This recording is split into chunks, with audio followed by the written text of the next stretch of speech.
बरकतुल्लाह विश्वविद्यालय के 50वें स्थापना दिवस समारोह में विश्वविद्यालय परिवार की ओर से मैं आप सभी का स्वागत और अभिनंदन करता हूं। विश्वविद्यालय के इस गरिमापूर्ण कार्यक्रम की अध्यक्षता हमारे प्रदेश की महामहिम राज्यपाल एवं कुलाधिपति माननीय श्रीमती आनंदीबेन पटेल द्वारा की जा रही है। मुख्य अतिथि के रूप में हमारे बीच मध्य प्रदेश शासन के माननीय उच्च शिक्षा मंत्री आदरणीय डॉक्टर मोहन यादव जी हैं। हमारे कार्यक्रम में विशिष्ट अतिथि के रूप में आदरणीय प्रोफेसर वीएस चौहान, अध्यक्ष एग्जीक्यूटिव कमेटी नेक्ट ने अपनी सहमति प्रदान की है।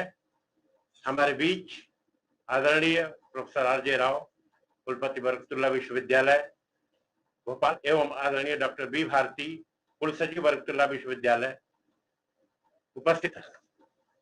जैसा कि आप देख रहे हैं कि विश्वविद्यालय का यह गरिमापूर्ण कार्यक्रम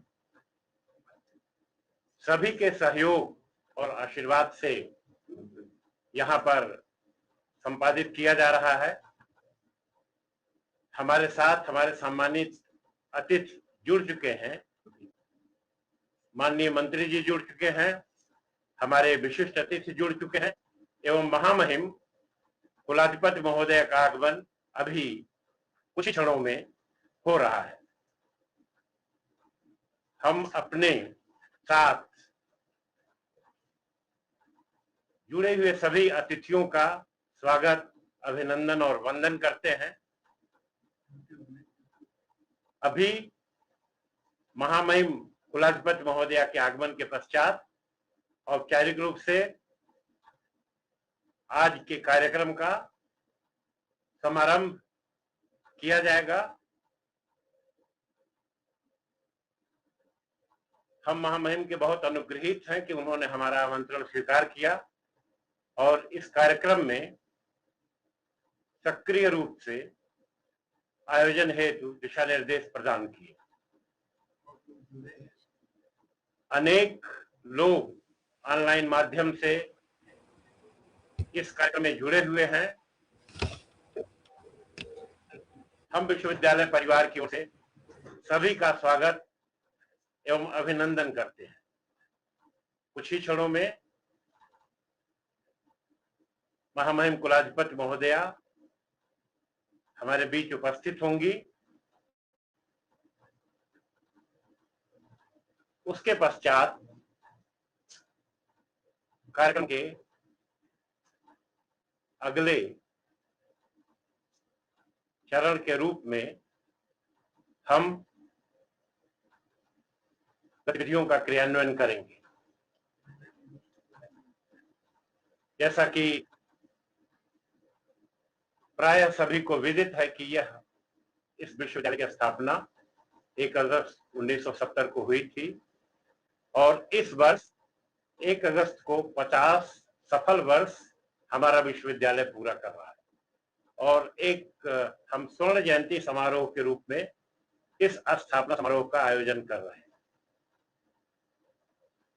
यदि यह एक प्राकृतिक आपदा न हुई होती तो इसका हम और भव्य आयोजन करते, जिसमें कि महामहिम कुलाधिपति, माननीय मंत्री जी एवं अन्य वरिष्ठ जनों का सहयोग, आशीर्वाद हमें रूबरू प्राप्त होता है।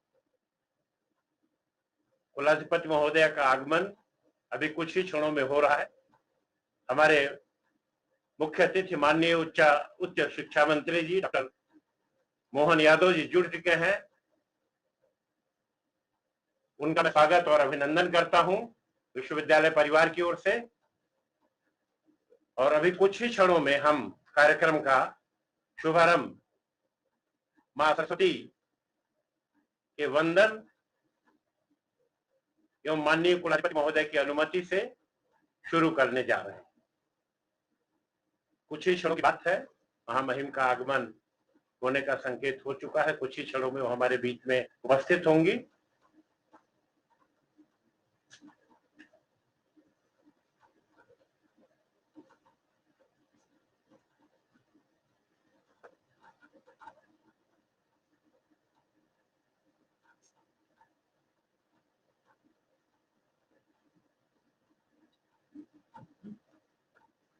विश्वविद्यालय की राजधानी में स्थित बरकतुल्लाह विश्वविद्यालय में अनेक विधाओं में शैक्षणिक गतिविधियां आयोजित की जाती हैं।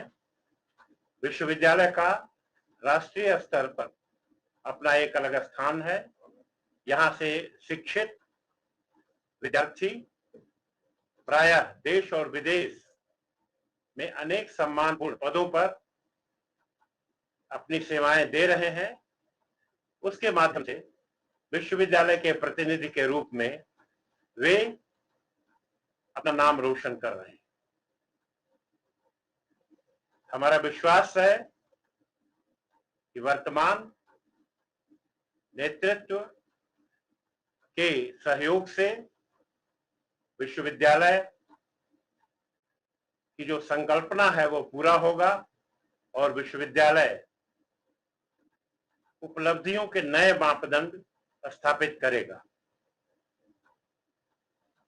विश्वविद्यालय में विद्यार्थी हितैषी वातावरण रहा है, जहां पर विश्वविद्यालय का उद्देश्य विद्यार्थियों के समन्वय और सहयोग से उन्हें गुणवत्तापूर्ण शिक्षा प्रदान करना एवं समाज में सम्मानपूर्ण ढंग से जीवन यापन के लिए तैयार करना है। इस प्रयास में विश्वविद्यालय के तीनों अंगों का सहयोग निरंतर विद्यार्थियों को उपलब्ध रहता है। विद्यार्थी हमारे विश्वविद्यालय के अधिकारी, शिक्षक या प्रशासनिक मुखिया, माननीय कुलपति, कुल सचिव जी से जब चाहें आकर अपनी समस्याओं के संदर्भ में विचार विमर्श करते हैं और समस्याओं का समाधान विधि सम्मत तरीके से करने का प्रयास किया जाता है। निश्चय ही हमारे विश्वविद्यालय के बारे में प्रायः जितने लोग जुड़े हैं उनको जानकारी होगी। आज इस अवसर पर कुछ और गतिविधियों की चर्चा हम करेंगे। अभी माननीय कुलाधिपति महोदय कुछ ही क्षणों में हमारे बीच में उपस्थित होंगी।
कुलाधिपति एवं राज्यपाल महोदय का आगमन अभी कुछ ही क्षणों में हो रहा है।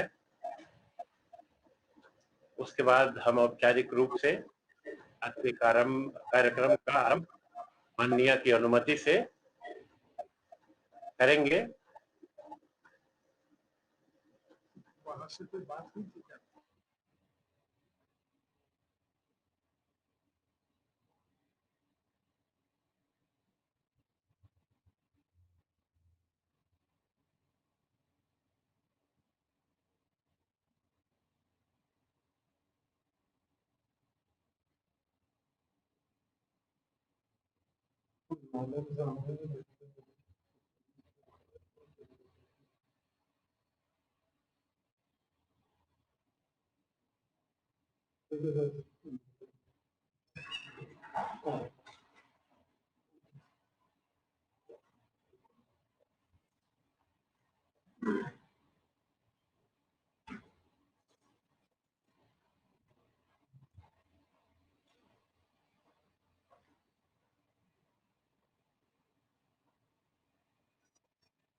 बीच हमारे विश्वविद्यालय की कुलाधिपति एवं महामहिम राज्यपाल माननीय श्रीमती आनंदीबेन पटेल जी का आगमन हो चुका है। हम विश्वविद्यालय परिवार की ओर से और हार्दिक स्वागत करते हैं। आज के कार्यक्रम का आरंभ माननीय कुलाधिपति महोदय की अनुमति से शुरू कर रहे हैं एवं पुष्प गुच्छ से उनका स्वागत करते हुए मां सरस्वती को वंदन करते हुए माननीय कुलाधिपति महोदया की अनुमति से आज के इस बरकतुल्लाह विश्वविद्यालय के 50वें स्थापना दिवस कार्यक्रम का आरंभ किया जा रहा है। मैं इस अवसर पर पुनः आपको बताना चाहता हूँ कि आज के कार्यक्रम की अध्यक्षता हमारे प्रदेश की राज्यपाल एवं कुलाधिपति माननीय श्रीमती आनंदीबेन पटेल जी हैं। कार्यक्रम में मुख्य अतिथि हमारे प्रदेश के माननीय शिक्षा मंत्री आदरणीय डॉक्टर मोहन यादव जी हैं। कार्यक्रम में विशिष्ट अतिथि के रूप में हमारे बीच में प्रोफेसर BS चौहान कार्यकारी अध्यक्ष हमारे बीच में विशिष्ट अतिथि के रूप में हैं एवं हमारे कुलपति जी, हमारे कुल सचिव जी एवं अन्य लोग इन कार्यक्रमों से जुड़े। मैं कार्यक्रम के अगली कड़ी के रूप में अपने विश्वविद्यालय के कुलपति आर.जे. राव, जो कि विश्वविद्यालय के शैक्षणिक एवं प्रशासनिक उन्नति के लिए प्रयासरत है, से अनुरोध करता हूं कि आज स्वागत उद्बोधन।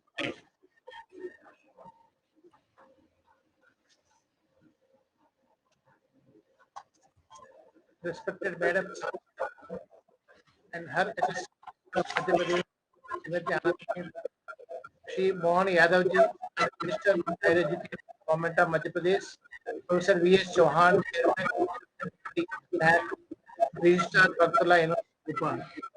I welcome Executive Council members, alumni, students, faculty, staff, and friends to the Foundation Day function of Barkatullah University, which has 50-year history and has many achievements. To know about where we are today and what about the challenges we will face in the future.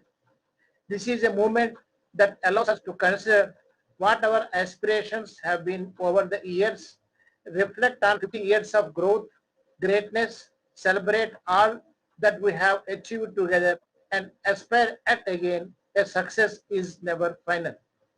Barkatullah University, formerly known as Bhopal University, was established in 1970, initially a government college and also in a rented accommodation, and later the government added a new campus along Hoshangabad Road in the area of approximately 400 acres of land.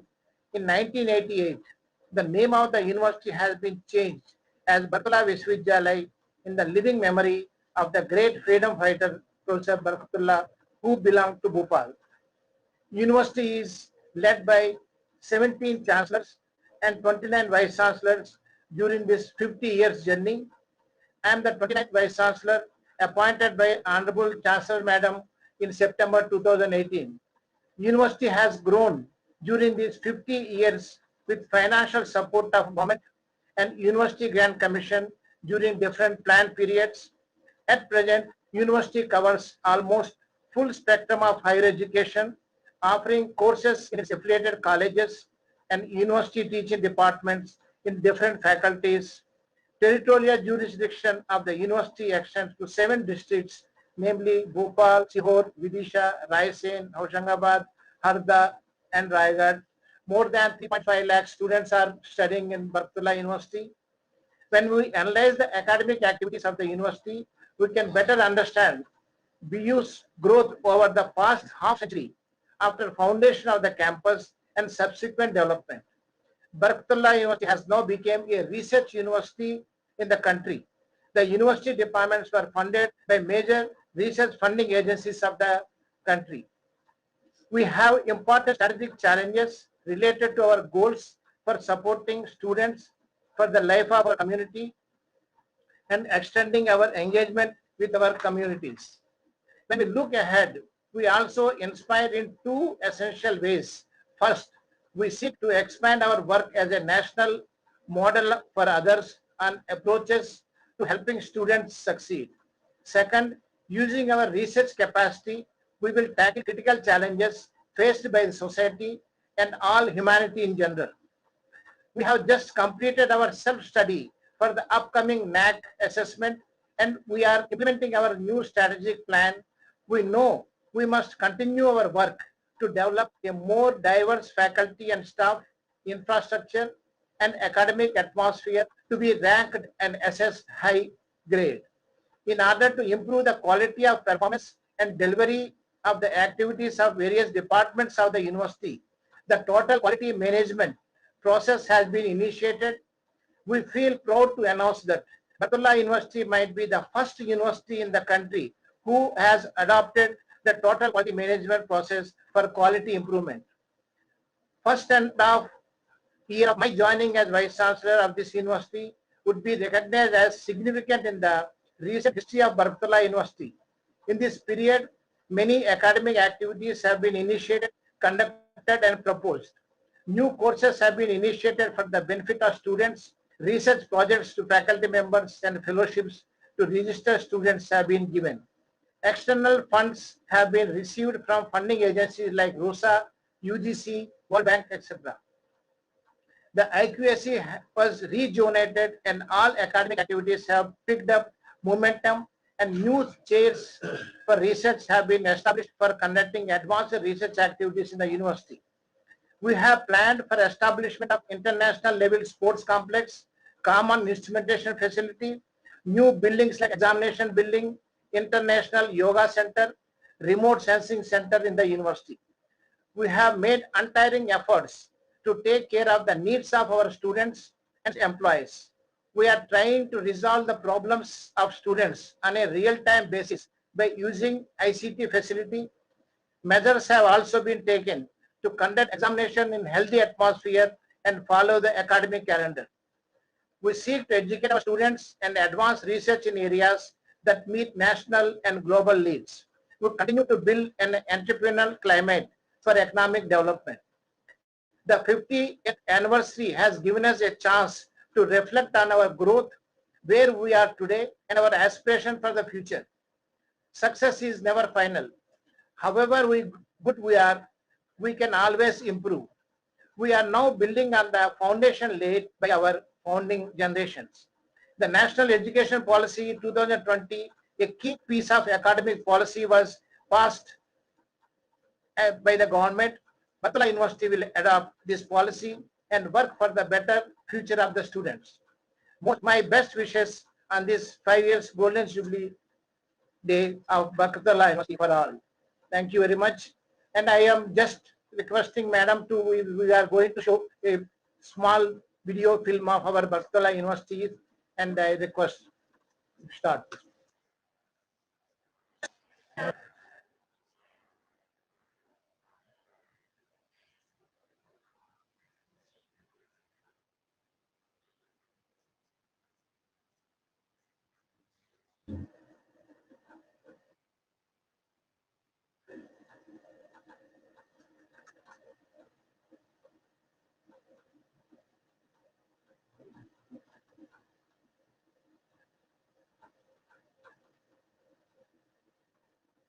हुआ education hub बन चुका है।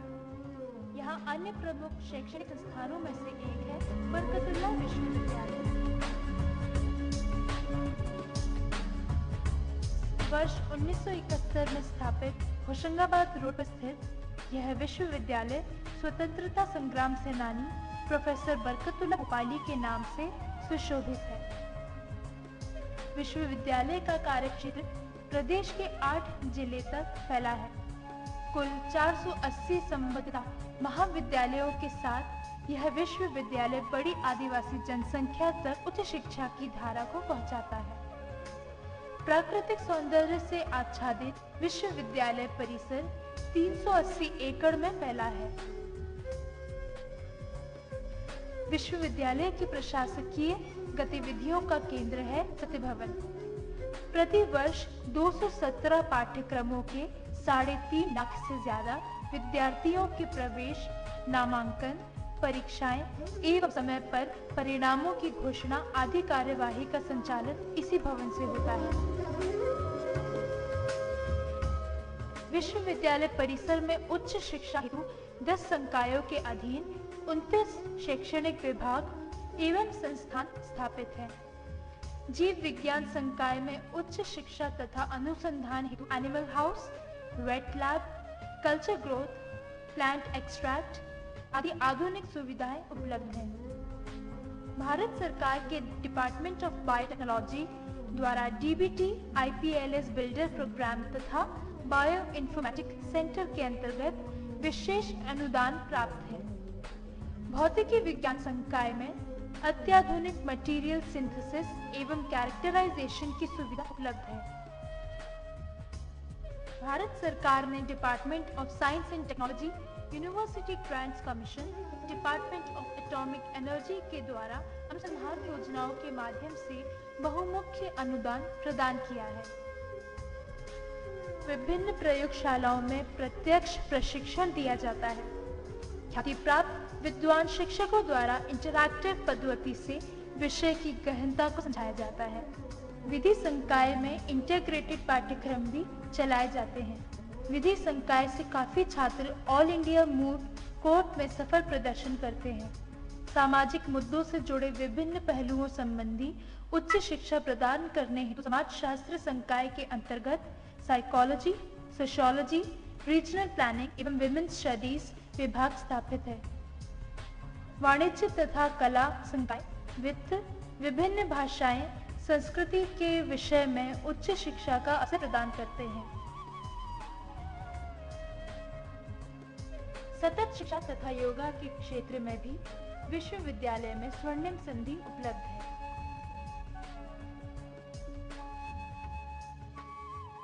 चक्रवर्ती राजगोपालाचारी संस्थान प्रबंध संकाय में उच्च शिक्षा प्रदान करने हेतु ख्याति प्राप्त है। विश्वविद्यालय का विस्तीर्ण खेल प्रशाल छात्रों को उत्कृष्ट सुविधा प्रदान करने के साथ साथ अनेकों राष्ट्रीय क्षेत्रीय खेल आयोजनों का पसंदीदा स्थान है।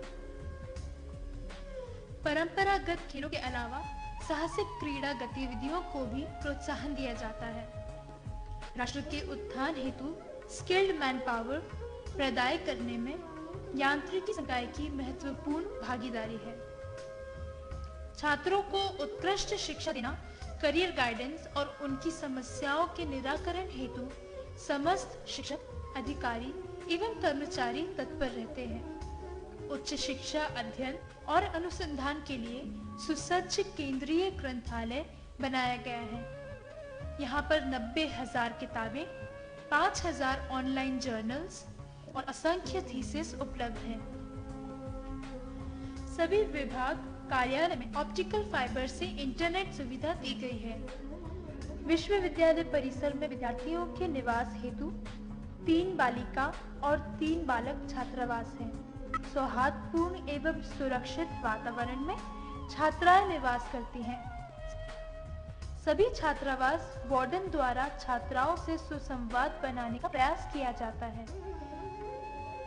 बालक छात्रावास में लगभग 500 छात्र प्रवेश पा सकते हैं। केंद्रीय ग्रंथालय के पास चाय नाश्ता के लिए कैंटीन बना है। विश्वविद्यालय के प्रतिभाशाली छात्र अंतरराष्ट्रीय, राष्ट्रीय स्तर पर पुरस्कार प्राप्त करते रहते हैं। क्षेत्र कला का हो या विज्ञान का या हो खेल मैदान का, विद्यार्थियों का प्रदर्शन गौरवान्वित करने वाला होता है। असंख्य उपलब्धियों के साथ विश्वविद्यालय वैश्विक स्तर पर अपनी उपस्थिति दर्ज करा चुका है। पारंपरिक शिक्षा के साथ ही नवाचार पद्धतियों का समावेश किया जाता है। कुलाधिपति महामहिम राज्यपाल की प्रेरणा से सामाजिक उन्नयन के कार्यक्रम गांव चले हम, पढ़े भोपाल आदि में विश्वविद्यालय सक्रिय सहभागिता करता है।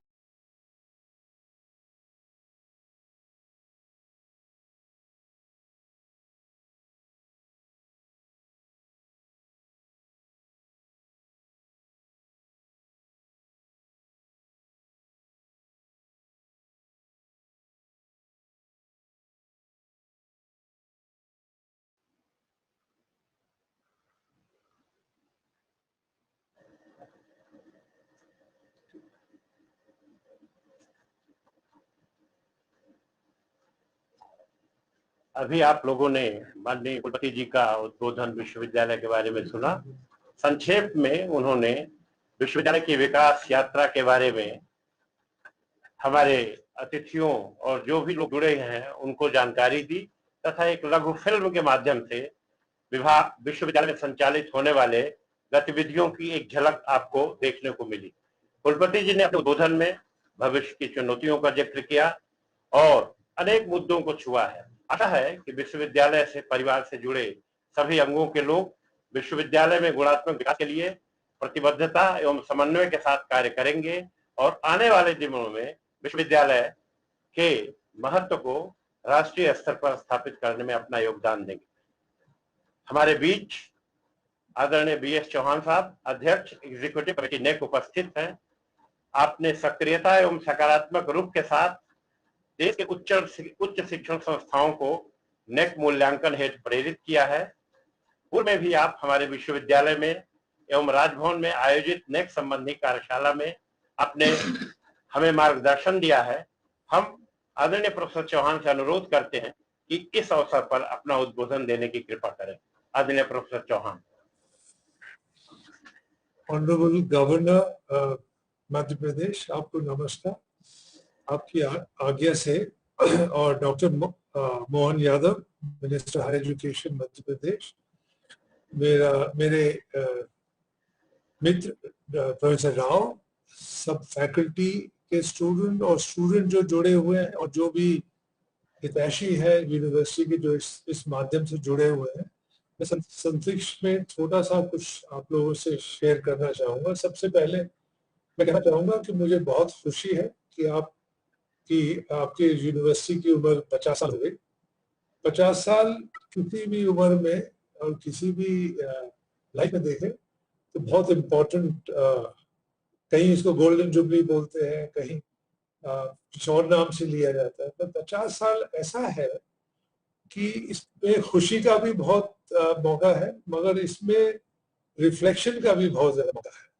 तो पहले मैं खुशी जाहिर करूंगा कि आप लोगों ने जैसे फिल्म देखी हमने और जैसे मेरे मित्र राव ने बताया कि यूनिवर्सिटी बहुत अच्छा कर रही है, तो इसमें तो कोई शक नहीं है कि बरकतुल्ला यूनिवर्सिटी का स्टेट में और मैं कहूँगा नेशनल लेवल पे इसका बहुत ही महत्वपूर्ण स्थान है। और खासकर जैसी जगह में और जिस तरह के स्टूडेंट क्लाइंटल को ये यूनिवर्सिटी डील करती है, वो इसकी बड़ी महिमा है। मगर जब मैं एक साल पहले आया था तो मुझे ऐसा लगा था, और ऐसे मैंने कहा भी था, कि जिस स्टेज पे यूनिवर्सिटी है उससे इसको आगे ले जाना बिल्कुल मुश्किल नहीं है। और मैं सिर्फ इस यूनिवर्सिटी नहीं, मैं अपने एक्सपीरियंस से बोलता हूँ, हर यूनिवर्सिटी का बहुत कहा जाता है university is always only as good as the faculty of the university and as good as the students. तो जो सबसे दो बड़े स्टेक होल्डर है यूनिवर्सिटी में, और भी स्टेक होल्डर है, एडमिनिस्ट्रेशन और ब्यूरोक्रेसी और जहां से फंडिंग आती है, मगर जो सबसे बड़ी इंपॉर्टेंट स्टेक होल्डर है वो है स्टूडेंट बॉडी और है फैकल्टी बॉडी। और मेरा अपना विश्वास है इस देश की उच्चतर पढ़ाई के लिए कि ये जब तक फैकल्टी और स्टूडेंट अपने आप को उसका ओनरशिप नहीं मानेंगे पढ़ाई का, पढ़ाई कराने वाला और पढ़ाई सुनने वाला, रिसीवर और गिवर, तो उसके बाद में आप ये कर लीजिए वो कर लीजिए। बस मैं सिर्फ यही कहना चाहूंगा इस मौके पर फैकल्टी से कि आपका यूनिवर्सिटी में होने का एक ही कारण है, वो है अच्छी तरह से स्टूडेंट को पढ़ाना और अच्छी तरह से जी जांच के रिसर्च करना। और स्टूडेंट का ये काम है कि अपने टीचर से जितना ज्यादा से ज्यादा वो रिसीव कर सकते हैं रेस्पेक्टफुली, उनको ये करना। ये तो मेरा हर यूनिवर्सिटी में ये कहना है। अभी मेरे ख्याल से अब मैं दो छोटी छोटी बात और कहूंगा कि आपने कहा कि आप लोग बिल्कुल तैयार हैं, आपने क्वालिटी एश्योरेंस ये सब किया है, तो आप keep a very good I on you. I can praise you, you can praise yourself, we can all be very happy. But then if you have a near future or long-term vision, keep in very good sight where not the competition but where you stand. For example, आपकी NRF की ranking अगर आज X पे है, तो आप अगले 5 साल में उसको किसी तरह से क्या करना पड़ेगा, आपको सुधारना पड़ेगा। इंटरनल और एक्सटर्नल आपको क्या करना पड़ेगा। अगर आपकी इंटरनल रैंकिंग बड़ी अच्छी हो जाती है तो आपको आंख लगानी पड़ेगी आपकी इंटरनेशनल रैंकिंग का। और ये चूंकि अब टेक्नोलॉजी सब कुछ अलाउड है, तो इसको ना इधर आप एस्केप कर सकते हैं और ना ही आपको एस्केप करना चाहिए। तो NAC है, NIRF है, और इन सब पे आप लोग अच्छी तरह से नजर रखिए। इसकी अपनी खामियां मगर इनकी अपनी इम्पोर्टेंस है। तीसरा, जैसे आपने अभी कहा, न्यू एजुकेशन पॉलिसी कल ही परसों ही अनाउंस हुई है, और इस न्यू एजुकेशन पॉलिसी को आप लोग अच्छी तरह से विचार करिए। ये बहुत अच्छा डॉक्यूमेंट है, बड़ी मेहनत से इस गवर्नमेंट इसको लेके आई है, बड़ी उत्साह से लेके आई है। और आपने देखा होगा पिछले 2-3 दिन से कि इसका कहीं भी ऐसा नहीं है जिसको आप कहें ये गलत है या क्रिटिसाइज कर सकते हैं। ये जो फ्रेमवर्क न्यू एजुकेशन पॉलिसी का है, ये आप लोगों के state university, central university, colleges, affiliated college, सबके लिए बहुत इंपॉर्टेंट रहेगा। तो इसमें अच्छी तरह से चर्चा करिए, इस पे अच्छी तरह से नजर रखिए। इसमें फंडामेंटल चेंजेस पॉसिबल है और उन चेंजेस से आपको घबराना नहीं है, बल्कि उनका आपको उसको ऐसा मौका सोचना चाहिए कि इसको कैसे एक्सप्लॉइट किया जाए। एनआरएफ को जब एग्जिस्टेंस में आएगा, आप लोगों को उनसे फंडिंग कैसे लेना है, कैसे कम्पीट करना है, ये आपके विजन में अगले 5 साल में राव साहब और बाकी सब लोग बैठ के ये इसको अच्छी तरह से देखिएगा। तो मैं बहुत समय नहीं लेना चाहता, मैं कहता हूँ कि 50 साल में आप मुड़ के भी देख सकते हैं, मगर आगे देखना ज्यादा इम्पोर्टेंट है। आप खुश हो सकते हैं कि आपने बड़ा अच्छा किया, मगर यही मौका बहुत अच्छा है आगे देखने का कि हम लोग क्या नहीं कर पाए और क्या हमारे गैप्स हैं। मैं छोटे जब मैं कहता हूँ तो सब हम पे पैसा नहीं है, हमको पैसा नहीं मिल रहा, वो सबके लिए वही बात है। तो within the constraints that we have in a very complex situation in the country, state का, सेंट्रल यूनिवर्सिटी का, मैं सोचता गवर्नमेंट ने ये जो न्यू एजुकेशन पॉलिसी लाके जो कमिटमेंट की है, ये बिल्कुल स्वर्ण मौका है। हर यूनिवर्सिटी को ये जागरूक होके इसका मैक्सिमम एडवांटेज कैसे लिया जाए वो करना चाहिए। इसके साथ में बस मैं जितने लोग जुड़े हुए हैं और गवर्नर साहब का और मिनिस्टर साहब का फिर से अभिनंदन करता हूँ और आप सबको मेरी बहुत बहुत शुभकामनाएं। जैसे ही वायरस अलाउ करेगा हम सब लोग को ट्रैवल करने के लिए, मैं फिर से आने के लिए बिल्कुल तैयार हूँ। मुझे मध्य प्रदेश बहुत अच्छा लगता है, मुझे उसमें भोपाल बहुत अच्छा लगता है, उसमें आपकी यूनिवर्सिटी का कैंपस बहुत अच्छा लगता है। तो जैसे ही आप बुलाइएगा मैं आऊँ। आप सबको बहुत बहुत धन्यवाद और बहुत बहुत कंग्रेचुलेशंस। Thank you.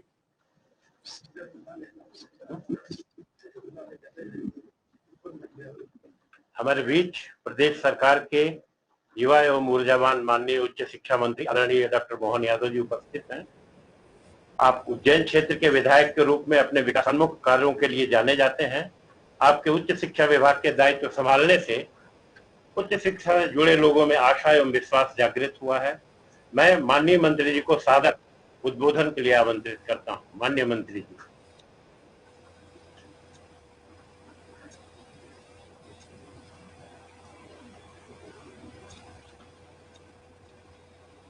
आज के इस कार्यक्रम में महामहिम राज्यपाल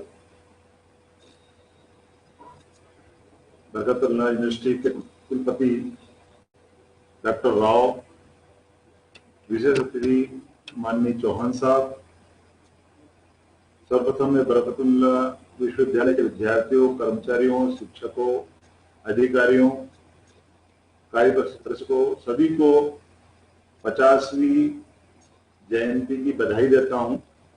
किसी भी विश्वविद्यालय के लिए, खास करके मैं तो उस शहर से आता हूं जहां बरकतुल्लाह यूनिवर्सिटी के पहले विक्रम विश्वविद्यालय से ही भोपाल का एक क्षेत्र संबंध रखता था, और अतीत में जाओ तो लगभग 5000 साल पुराने समय में भगवान श्री कृष्ण का मध्य प्रदेश से शिक्षा संबंध आया है।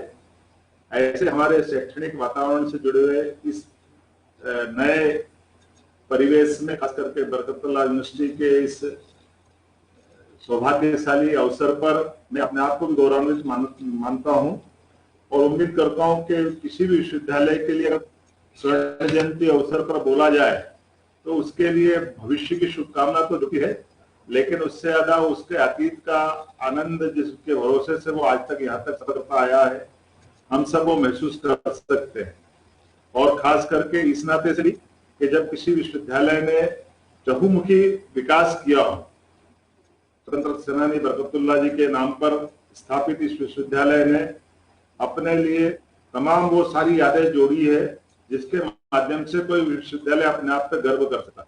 और मैं सौभाग्यशाली हूं कि मैं अभी वर्तमान में आपकी विश्वविद्यालय परिक्षेत्र के नगर में ही निवास करके शिक्षा मंत्री के नाते से आपके परिवार का हिस्सा बना हूं।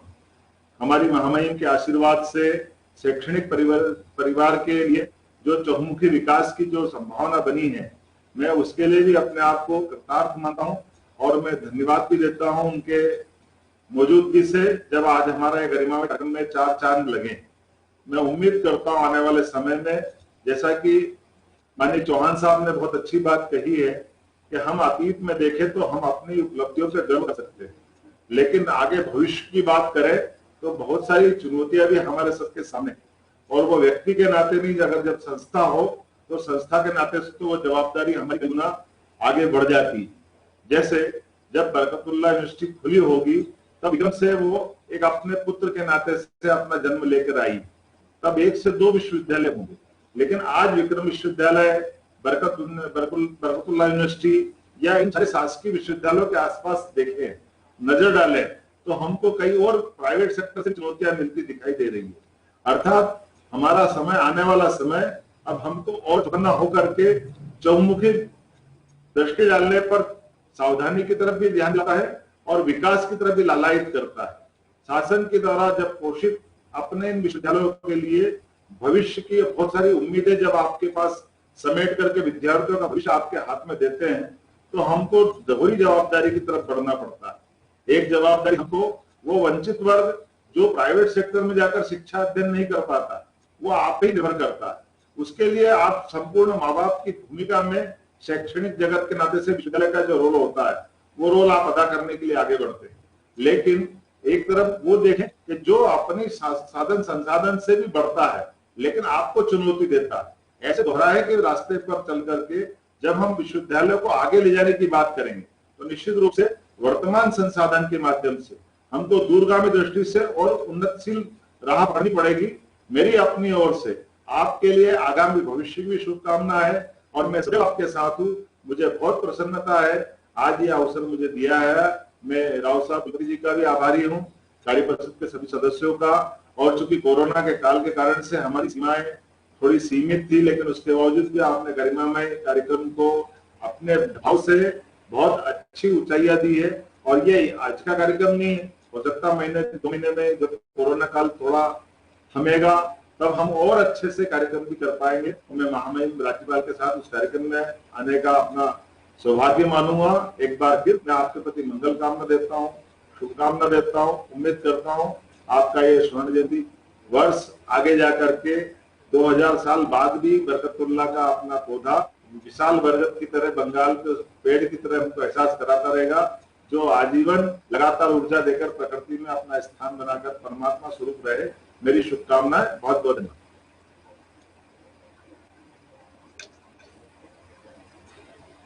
माननीय मंत्री जी के सारगर्भित उद्बोधन को हम सुन रहे थे। निश्चय ही उन्होंने चुनौतियों की तरफ हमारा ध्यान आकृष्ट किया जो आने वाले समय में हमारे सामने आएगा और हमको मिलजुल करके उसका मुकाबला करना होगा। अब आज के स्थापना दिवस के को स्मृति के अक्षर बनाए रखने के लिए विश्वविद्यालय द्वारा एक सोवेनियर तैयार किया गया है। महामहिम कुलाधिपति महोदया की अनुमति से उसका विमोचन किया जा रहा है।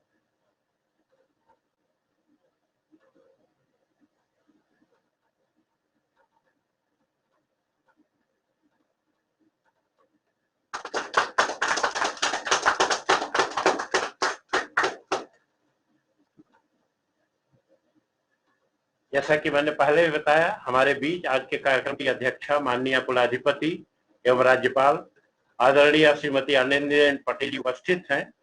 आपके मध्य प्रदेश के कार्यकाल की अवधि में उच्च शिक्षण संस्थाओं में अनेक नवाचारों की पहल की गई है।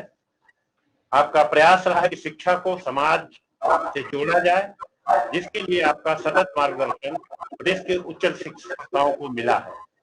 मैं अत्यंत आदर एवं विनम्रता के साथ आज के कार्यक्रम की अध्यक्षा माननीय राज्यपाल महोदया को से निवेदन करता हूं कि अपने उद्बोधन के माध्यम से हमें आशीर्वचन देने की कृपा करें।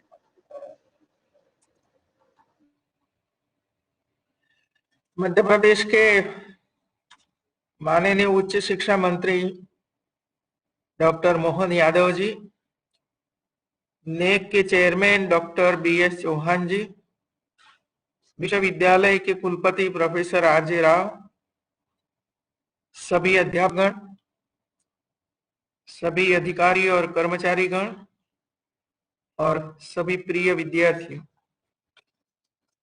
बरकतुल्लाह विश्वविद्यालय के 50वें स्थापना दिवस की पूर्व संध्या पर ई प्लेटफॉर्म से आप सबको संबोधित करते हुए मुझे अत्यंत हर्ष का अनुभव हो रहा है। भोपाल के सपूत तथा महान स्वतंत्रता संग्राम सेनानी प्रोफेसर बरकतुल्लाह भोपाली, जिनके नाम पर विश्वविद्यालय की स्थापना हुई है, का सादर स्मरण कर नमन करती हूँ। इस विश्वविद्यालय की स्थापना मध्य प्रदेश की राजधानी भोपाल में 1 अगस्त 1970 को हुई थी।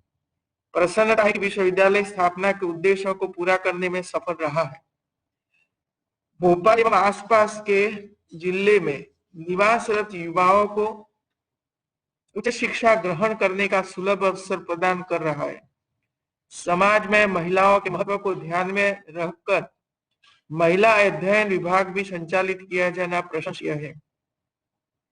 बरकतुल्लाह जी की आरंभिक शिक्षा भोपाल में एवं उच्च शिक्षा मुंबई एवं लंदन में हुई थी। वह एक प्रतिभाशाली विद्वान थे। प्रोफेसर बरकतुल्लाह भोपाली जी ने देश से बाहर रहकर अपने लेखों एवं क्रांतिकारी भाषणों के माध्यम से देश की आजादी के लिए लोगों को प्रेरित एवं संगठित किया था। इंग्लैंड में प्रवास की अवधि में बरकतुल्लाह का संपर्क अन्य भारतीय क्रांतिकारियों से हुआ था। बरकतुल्लाह जी ने विश्व के अनेक देशों की यात्राएं की एवं भारत की स्वतंत्रता के पक्ष में वातावरण बनाने में अप्रतिम योगदान दिया है। बरकतुल्लाह जी ने विदेशों में भारतीय समुदाय को देश की आजादी के लिए क्रांतिकारी कदम पर चलने के लिए प्रेरित किया। अनेक बाधाओं के पश्चात भी उन्होंने निरंतर अपने लक्ष्य को प्राप्त करने हेतु सतत रूप से प्रभावी प्रयास किया। यद्यपि वे अपने जीवन काल में भारत को स्वतंत्र होते नहीं देख पाए, परंतु देश की स्वतंत्रता में उनके योगदान को अत्यंत महत्व है आदर के साथ स्मरण एवं स्वीकार किया जाता है। भारतीय इतिहास में 1 अगस्त का विशेष महत्व है। वर्ष 1920 में इसी दिन महात्मा गांधी ने विदेशी शासन के विरुद्ध असहयोग आंदोलन की शुरुआत की थी। आंदोलन के दौरान विद्यार्थियों ने अंग्रेजी सरकार के स्कूलों और कॉलेजों में जाना छोड़ दिया था। विश्वविद्यालय स्थापना के इस कार्यक्रम में हमें देश के स्वतंत्रता संग्राम के सेनानियों के त्याग और बलिदान का भी स्मरण करना जरूरी है। यह उनके संघर्ष का परिणाम है कि हम स्वतंत्र वातावरण में जी रहे हैं। इसलिए यह हमारा दायित्व है कि हम अपने ज्ञान का उपयोग देश समाज के विकास में करें। आज विश्वविद्यालय के स्थापना दिवस पर युवाओं से कहना चाहती हूं कि आदरणीय बरकतुल्लाह जी के जीवन दर्शन का अनुसरण करते हुए वे अपने मन एवं कर्म से देश के प्रति उसी तरह के समर्पण का भाव विकसित करें एवं राष्ट्र के निर्माण एवं विकास में अपनी भागीदारी सुनिश्चित करें। विश्वविद्यालय के शिक्षकों एवं विद्यार्थियों द्वारा विगत वर्षों में अनेक क्षेत्रों में उपलब्धियां हासिल की गई है। विश्वविद्यालय के शिक्षकों को देश एवं विदेश के प्रतिष्ठित संस्थाओं द्वारा सम्मानित किया गया है एवं उन्हें कार्य करने हेतु अवसर प्रदान किए गए। विश्वविद्यालय से शिक्षा प्राप्त कर चुके अनेक पूर्व विद्यार्थी देश विदेश में सम्मानजनक पदों पर चयनित होकर देश के विकास में अपना सक्रिय योगदान दे रहे हैं। इस अवसर में विश्वविद्यालय के पूर्व छात्रों का आह्वान करती हूँ कि आज वे जिस मान प्रतिष्ठा के साथ जीवन यापन कर रहे हैं उसका निर्माण इसी संस्था द्वारा किया गया है। अब समय है कि वे संस्था के विद्यार्थियों के जीवन पथ पर सफलता के लिए उनका मार्गदर्शन और संस्था का सहयोग करें। विश्वविद्यालय के भौतिकी एवं इलेक्ट्रॉनिक्स विभाग के अध्यापकों एवं विद्यार्थियों द्वारा आर्कटिक एवं एंटार्कटिक मिशन के अंतर्गत इस क्षेत्र में रहकर शोध के सराहनीय कार्य करना विश्वविद्यालय की विशिष्ट उपलब्धि है। विश्वविद्यालय को मैं बधाई देती हूँ। मुझे यह ज्ञात हुआ कि उच्च शिक्षा विभाग मध्य प्रदेश शासन द्वारा विश्वविद्यालय के भौतिकी, भूविज्ञान, वाणिज्य, समाजशास्त्र अनुदान से विभाग में अधोसंरचनात्मक विकास होगा एवं शिक्षण तथा शोध की गुणवत्ता में वृद्धि होगी। देश के सभी क्षेत्र कोविड-19 से प्रभावित है।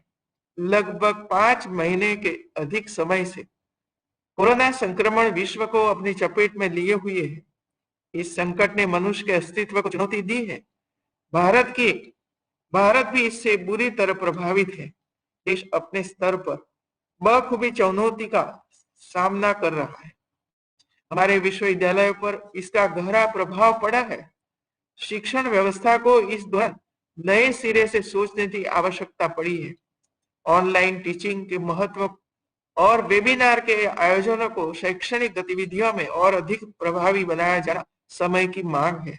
इसलिए उपलब्ध तकनीक को निरंतर अद्यतन करने के साथ ही शोध और अनुसंधान के प्रयास भी जरूरी है। शिक्षा के क्षेत्र में टेक्नोलॉजी के अपने लाभ हैं। हमारे विश्वविद्यालय ने इसका सफल उपयोग किया है। शिक्षकों की मदद करने और ई लर्निंग को प्रोत्साहित देने के लिए शिक्षा की पहुंच, इक्विटी और गुणवत्ता में सुधार के लिए निरंतर कार्य करना होगा। ई पाठशाला, विविध ई पुस्तकों आदि ऐसी शिक्षण सामग्री की पहुंच दूरस्थ अंचलों तक बनानी होगी। कोरोना के पश्चात हमारा संपूर्ण समाज प्रभावित रहेगा और एक नई जीवन शैली हमें अपनानी होगी। सबसे प्रमुख बात रोग प्रतिकारक क्षमता विकसित करने की चुनौती रहेगी, जिसमें योग, नेचुरोपैथी तथा अन्य हमारे परंपरागत चिकित्सा को अपनाना होगा। जब तक कोविड-19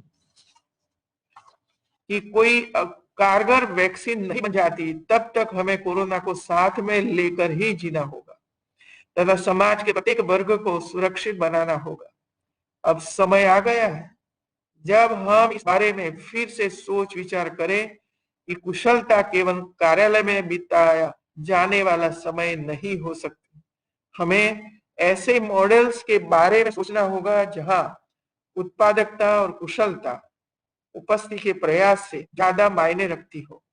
कार्य को निर्दिष्ट समय सीमा के भीतर पूरा करने पर बल दिया जाना, डिजिटल गतिविधियों को अधिक से अधिक प्रसारित करने के लिए तकनीक को उपयोगकर्ता के लिए सरल और सुविधा संपन्न बनाना होगा। हमारा देश अपने नवोन्मेषी उत्साह के लिए विख्यात एक युवा राष्ट्र है, जो नई कार्य संस्कृति प्रदान करने में अग्रणी भूमिका निभा सकता है। आज जरूरत इस बात की है कि ऐसी जीवन शैली के मॉडल्स के बारे में सोचा जाए जो आसानी से सुलभ हो। ऐसा करने का आशय यह होगा कि संकट काल में भी हमारे कार्यालय, कारोबार, व्यापार किसी प्रकार के जनहानि के बिना त्वरित गति से आगे बढ़ सके।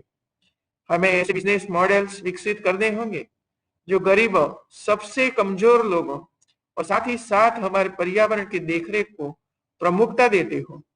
हमने जलवायु परिवर्तन से निपटने की दिशा में महत्वपूर्ण प्रगति की है। प्रकृति माँ ने यह दर्शाते हुए हमारे समक्ष अपनी भव्यता प्रदर्शित की है कि जब मानवीय गतिविधि की रफ्तार धीमी हो तो वह कितनी तेजी से फल फूल सकती है। हर संकट अपने साथ एक अवसर लाता है। कोविड-19 भी अपवाद नहीं है। अब किस तरह के नए अवसर विकास के क्षेत्र में उभर सकते हैं? कोविड पश्चात विश्व में अनुसरण की बजाय भारत को मौजूदा परिस्थितियों से आगे बढ़ने के प्रयास करने चाहिए। मैं सभी शिक्षकों, शिष्यों, चिंतकों, शोधकर्ताओं का आह्वान करती हूँ कि इस बात पर विचार करें कि वह हमारी जनता, हमारे कौशल, हमारी मूल क्षमताओं का किस प्रकार सर्वश्रेष्ठ उपयोग किया जाए, जिससे भारत को विश्व गुरु के रूप में प्रतिष्ठित किया जाए।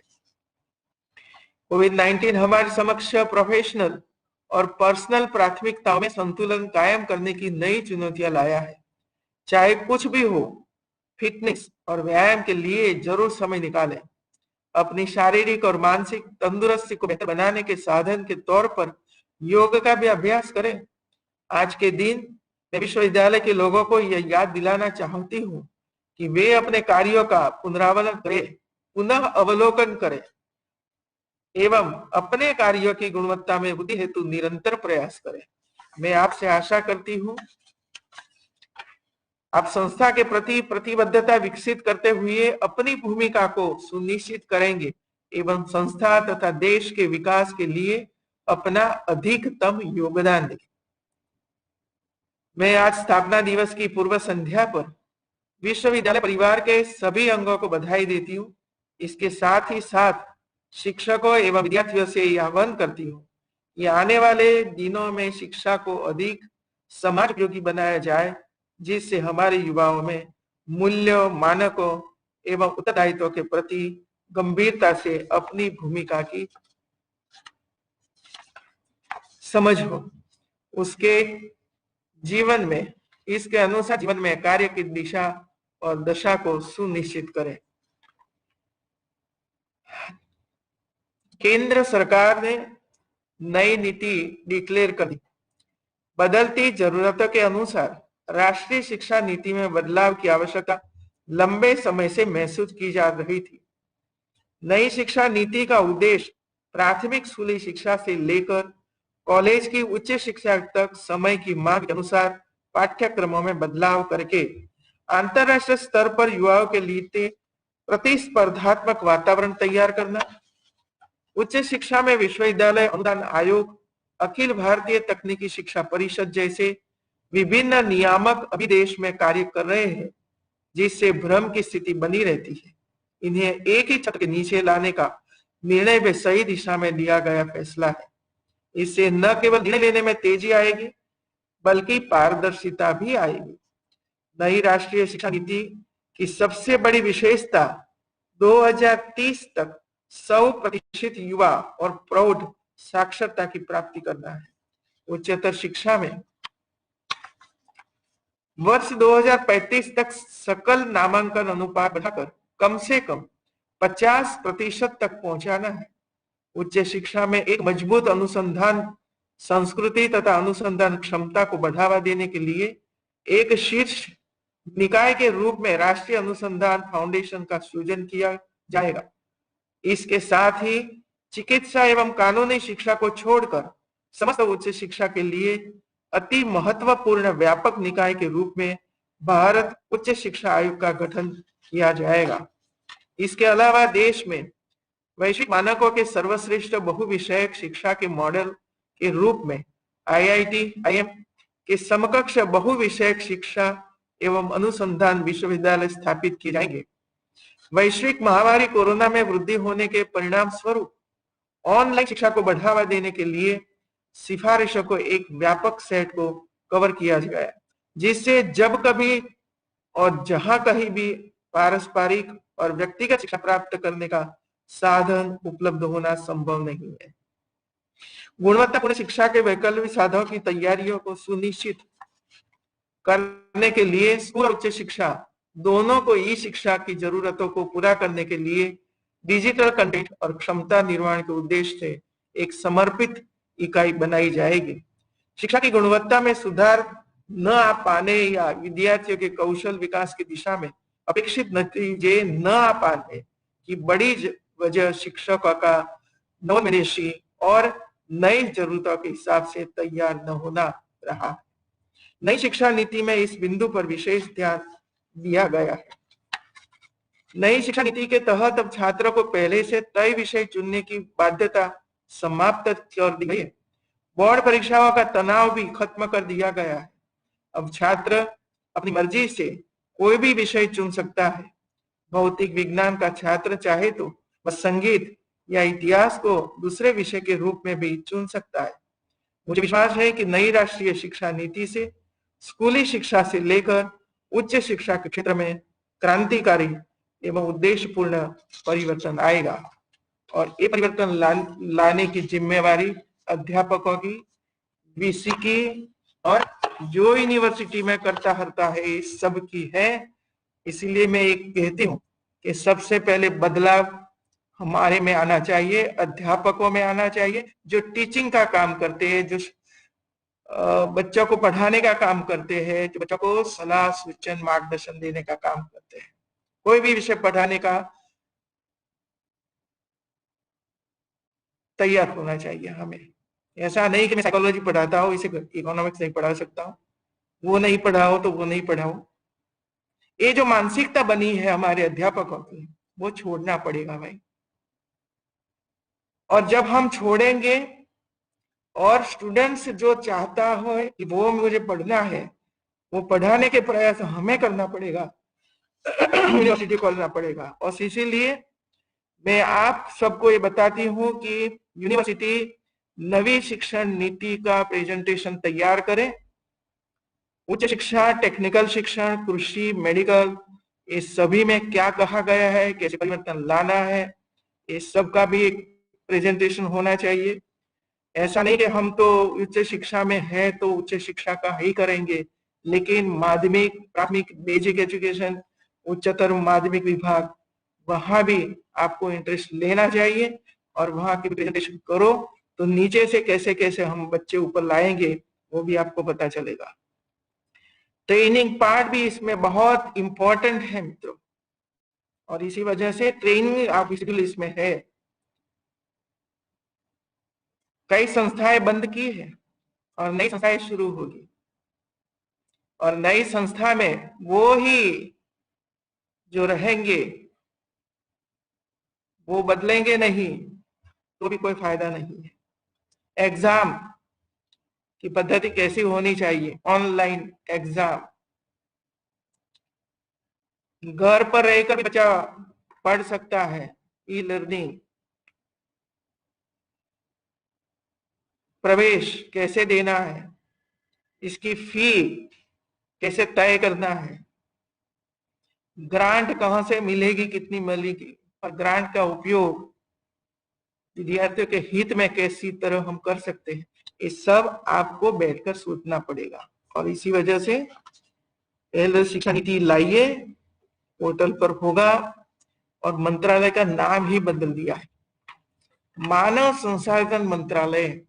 मानव को एक साधन के रूप में हम देखते थे, मानव साधन नहीं है मित्रों,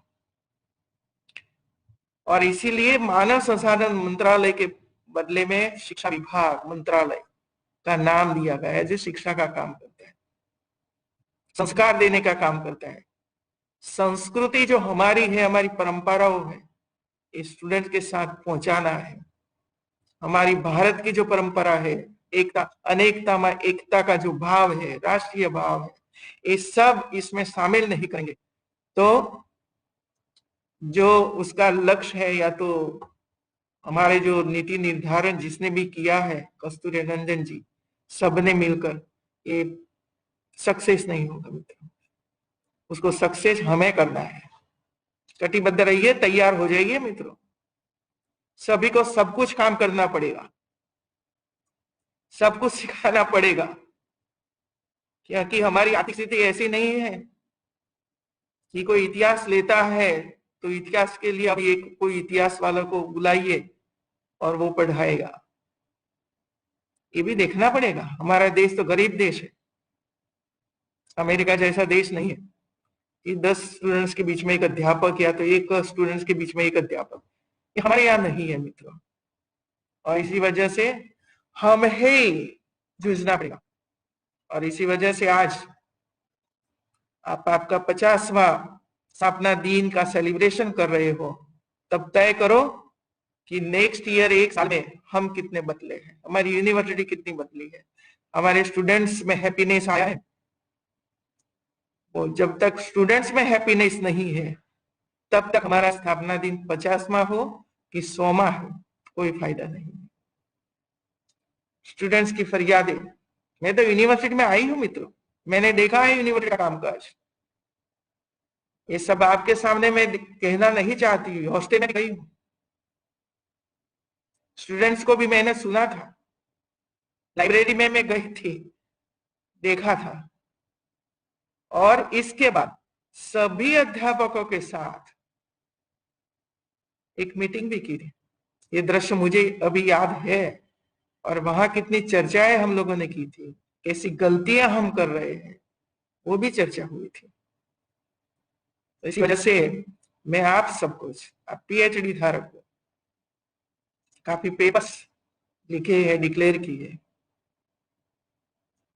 लेकिन जब तक ये यूनिवर्सिटी मेरी है, स्टूडेंट्स मेरा है, ये भाव नहीं आएगा, तब तक यूनिवर्सिटी में बदलाव लाना वो कोई एक विषय नहीं कर सकता है काम।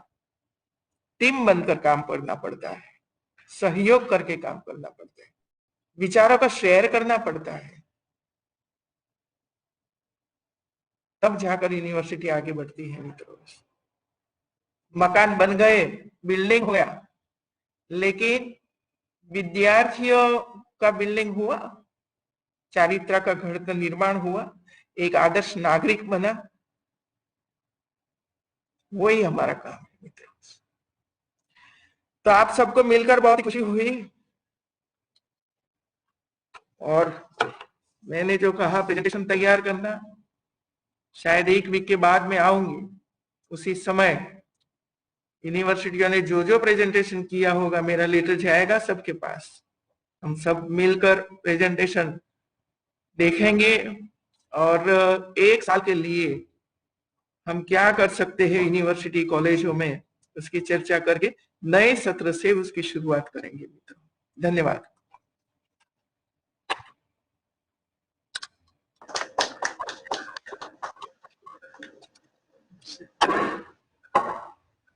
महामहिम के उद्बोधन को हम लोग सुन रहे थे। उन्होंने हमारे सामने कई मुद्दों को छुआ।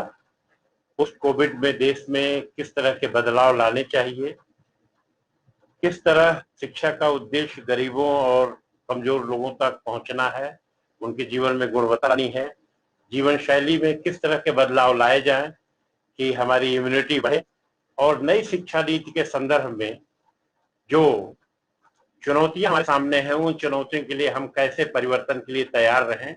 निश्चय ही माननीय कुलाधिपति के प्रेरक उद्बोधन के पश्चात हम सब लोग उनके निर्देशों के अनुरूप कार्य करने के लिए संयुक्त रूप से उपक्रम करेंगे और उनकी आकांक्षा के अनुरूप मध्य प्रदेश के विश्वविद्यालयों को आगे बढ़ाने के लिए सतत प्रयास करेंगे।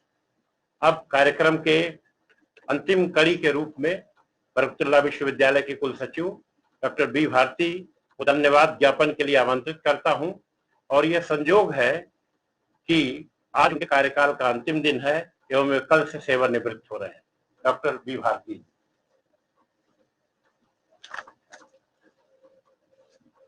कोरोना से कराती विश्व मानवता के इस दौर में तकनीकी माध्यम से आयोजित मध्य प्रदेश के लोकप्रिय राजधानी की झीलों की नगरी के बरकतुल्लाह विश्वविद्यालय के 50वें स्थापना दिवस पर आयोजित इस कार्यक्रम में महामहिम जी का आभारी हूं।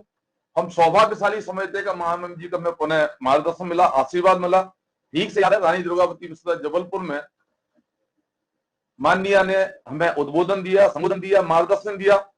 साथ साथ मैं आभार प्रकट करना चाह रहा हूं नई सरकार के नवनियुक्त ऊर्जावान, सक्रिय, बुद्धिजीवी, बहुमुखी प्रतिभा के धनी माननीय उच्च शिक्षा मंत्री डॉक्टर मोहन यादव साहब का, प्रोफेसर चौहान साहब का, माननीय कुलपति जी का, जितने लोग ऑनलाइन इससे जुड़े हैं, बुद्धिजीवियों का, चिंतकों का, पत्रकारों का, कार्य परिषद सदस्यों का मैं आभारी हूं, छात्राओं का, शहर के नागरिकों का, जिन्होंने इस विश्वविद्यालय को 50 साल का जन्मदिन बनाने का अवसर दिया है। 50 साल जीवन का बड़ा कार्यकाल होता है। हमें अतीत की ओर झांकना है, जैसे महामहिम ने बताया, माननीय मंत्री जी ने बताया, हमें अपनी केवल झांकना है, भविष्य की कल्पनाएं करना है, भविष्य की योजनाएं बनाना है। मैं वक्तव्य देने उपस्थित नहीं हुआ। मैं महामहिम जी का, माननीय मंत्री जी का, माननीय चौहान साहब का, बुद्धिजीवियों, चिंतकों, विद्वानों, पत्रकारों सभी का आभार प्रकट करता हूं। यह शानदार अद्भुत अवसर है मेरे जीवन का, 50 साल का जन्मदिन और डॉक्टर बी भारती राज्य विश्वविद्यालय सेवा की जिस कंधे पर पिछले 32 साल से बागडोर संभाली, आज उसके अवसान का दिवस और नई शिक्षा नीति के आगमन का दिवस, अद्भुत संयोग। ऐसे अवसर पर मैं संकल्प पालित करता हूं माननीय कुलपति जी के समक्ष, प्रदेश और देश के बुद्धिजीवियों के प्रति, कि हमारा बरकतुल्लाह विश्वविद्यालय नई ऊंचाइयां प्राप्त करेगा, प्रदेश में नाम रोशन करेगा, देश में ख्याति प्राप्त करेगा, प्रदेश और देश के बड़े विश्वविद्यालय में शामिल होगा। महामहिम की इच्छा के अनुसार, माननीय मंत्री जी के अनुदेश के साथ साथ, माननीय कुलपति जी की संकल्पना के साथ साथ हम नई ऊंचाइयां प्राप्त करें, उड़ान भरें, आगे चलें, सफलता प्राप्त करें। इस शुभकामनाओं के साथ पुनः आभार, पुनः धन्यवाद, पुनः एक बार शुक्रिया। Thank you.